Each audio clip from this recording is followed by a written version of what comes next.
Hello,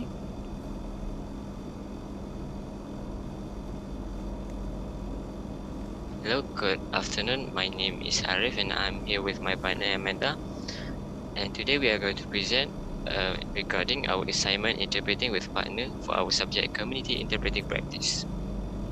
So we head into the introduction for the assignment. In general, interpreting is a professional feat that requires specific knowledge and expertise. Mode of interpreting used for this project is mostly consecutive interpreting. There will be two settings. The first settings will be medical from Malay to English, which is conducted by Amanda. And the second settings is tourism from English to Malay, which will be conducted by me. Next, we will head to discussion, difficulties in interpreting, and I will pass on to Amanda. So hello, my name is Amanda Joan and I will be talking about the first question, which is, was there a missing of certain skills in the interpreted language? Well, first of all, interpreters are not perfect, and then we strive to keep learning. So it's normal that interpreters have a few mistakes here and there. But for this project, I feel that both of us are fluent in the language, and then there were not much of skills overlooked apart from the fact that there was no body language utilized because we were recording online. So the speaker didn't have much body language, so both interpreters, like student interpreters, did not mimic or did not convey any body language or any gestures. For that, the second question is how to improve vocabulary shortage. For this one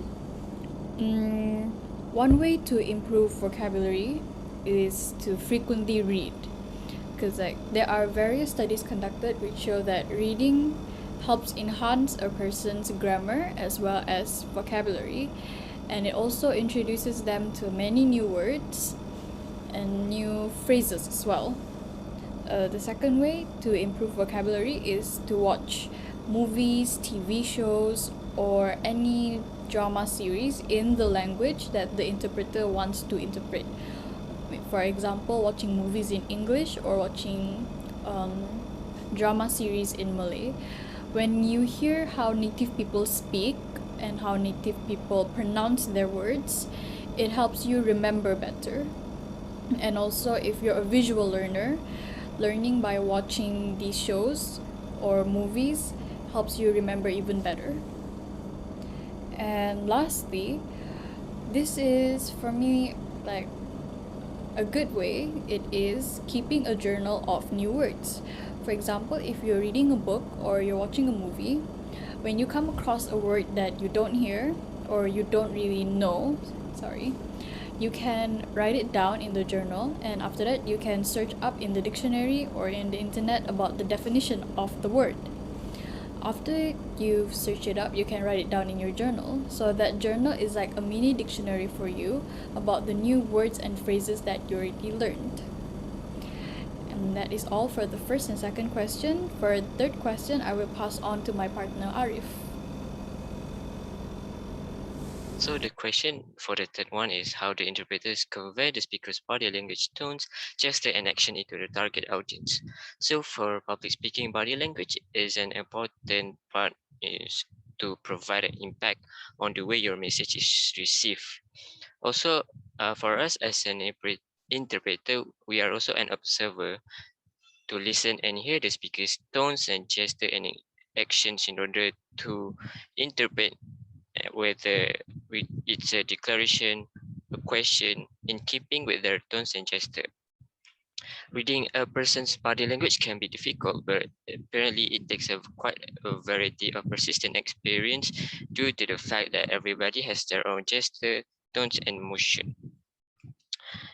And to master the art of studying someone's film language takes a variety of level to master. So it will take quite a lot of time to understand the gesture and tones of someone, as everyone has their own way of speaks and gesture. And that is all. Next is difficulties from my perspective. For me personally, which I conducted, the interpretation conducted is in a tourism scenario with a mode of consecutive interpreting. For me, I did a lot of consecutive interpreting, so I don't think there's a lot of any major issues. But the same problem that I still face with is to keep up with the speaker speaking pace, who tend to speak quite fast in some sentence, and there are a lot of words and points I need to remember before starting to interpret, which I personally need to need to have more experience in interpreting to keep track of what the speaker is speaking. And that is all. Now, moving on to difficulties from my perspective. So, the interpreting session that I conducted for this assignment was in a medical scenario, and the mode of interpreting I used was consecutive interpreting. One of the challenges from me was that the speaker tend to speak quite fast in some sentences, and also they have their slang, which is the West Malaysian slang, which I personally am not that fluent yet. I don't really understand because, like, although I've been studying there, I tend to speak in Sabahan, like Sabahan Malay slang, so it was quite hard for me to decipher. And then another difficulty was that I had unstable internet connection for some times, and the Zoom was quite lagging from my side, but that did not become like a major setback for us during the recording, because it was like just a bit of lag, just a bit of like robotic sounds. It did not disrupt the whole interpreting session. So that is all for the difficulties from my perspective. Moving on, my partner will now discuss about the comments. So this is my comment to. Hello. Can you hear me? Hello. Oh my goodness. Apa yang tadi dapat record? Tadi dapat record, tapi I think I have to send it Okay to lah. you to edit. Time Jap, timing tapi okay lah. my Dia screen habis is like ni okay. blank though. My screen is blank right now. Try lah to re-enter this one. Let me just like exit and re-enter.